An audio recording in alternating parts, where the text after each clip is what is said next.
Hello and welcome, dear friends. I hope that you will be fine. So, today we will discuss about tenses. आज हम tenses के बारे में discuss करेंगे कि tenses कितने हैं, इंग्लिश ग्रामर में tenses कितने हैं। आज तक जो हमने पढ़ा वो यही पढ़ा हमने कि tenses 3 होते हैं। कौन कौन से? प्रेजेंट, पास्ट और फ्यूचर। प्रेजेंट मीन्स मौजूदा ज़माना जो अभी चल रहा है।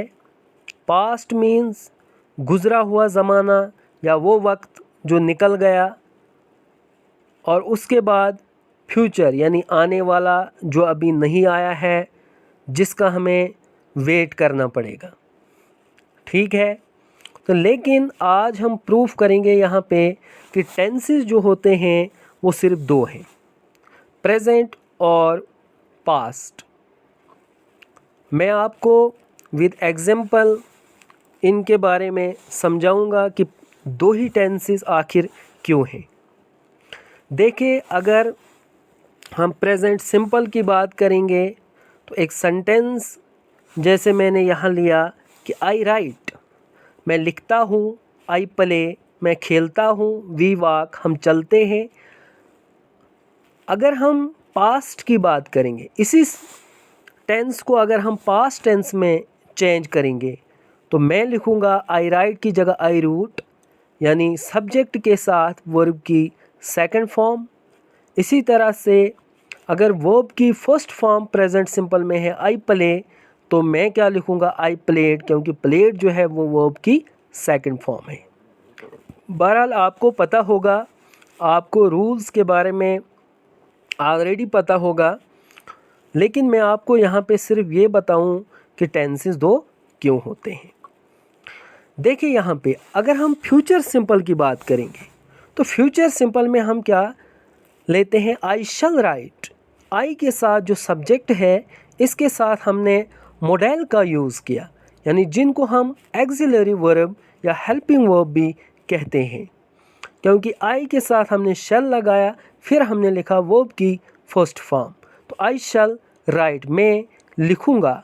लेकिन शल जो है ये एक मॉडल है, यहाँ पे सब्जेक्ट अपने साथ एक मॉडल लेता है। जबकि अगर हम प्रेजेंट की बात करेंगे या पास्ट की, यहाँ पे सब्जेक्ट के साथ शैल या विल की ज़रूरत नहीं पड़ती है, यानी यहाँ पे जो सब्जेक्ट है इसके साथ हेल्पिंग वर्ब का इस्तेमाल नहीं होता है। लेकिन फ्यूचर टेंस एक ऐसा टेंस है जहाँ पे हम मॉडल्स का इस्तेमाल करते हैं, जहाँ पे हम शैल या विल का इस्तेमाल करते हैं, और इसके बगैर यहाँ पे इसका कोई क्लियर मीनिंग नहीं होता है।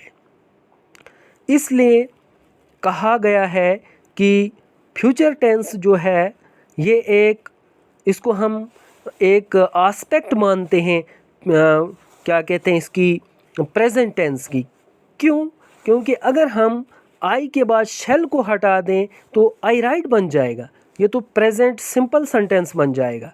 इसी तरह से आई विल प्ले को अगर हम विल हटा दें तो आई विल प्ले की जगह आई प्ले आएगा, यानी फर्स्ट फॉर्म ऑफ वर्ब लगेगी सब्जेक्ट के साथ, लेकिन यहाँ पे कोई हेल्पिंग वर्ब की ज़रूरत नहीं पड़ेगी। तो ये भी एक एस्पेक्ट है किसकी?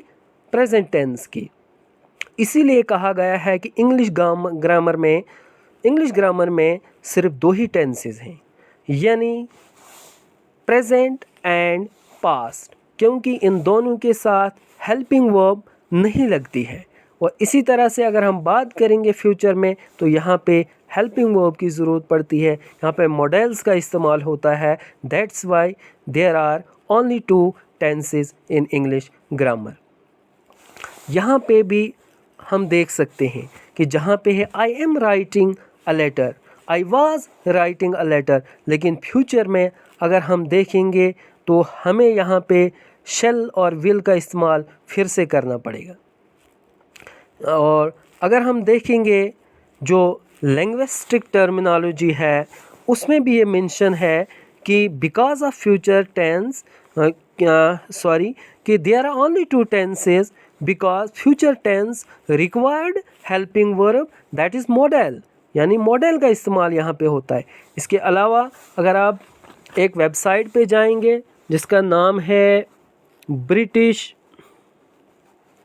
काउंसिल, तो ब्रिटिश काउंसिल पे अगर आप जाओगे वहाँ पे भी आपको सिर्फ 2 ही टेंसेस देखने को मिलेंगे।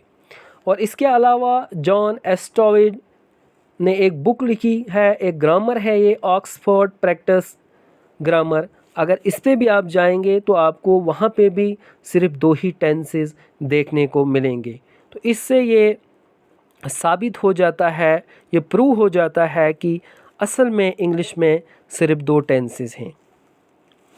और इसके अलावा मैं आपको एक और प्रूफ दिखाता हूँ कि यहाँ पे जो लिखा है, यहाँ पे आप देख सकते हैं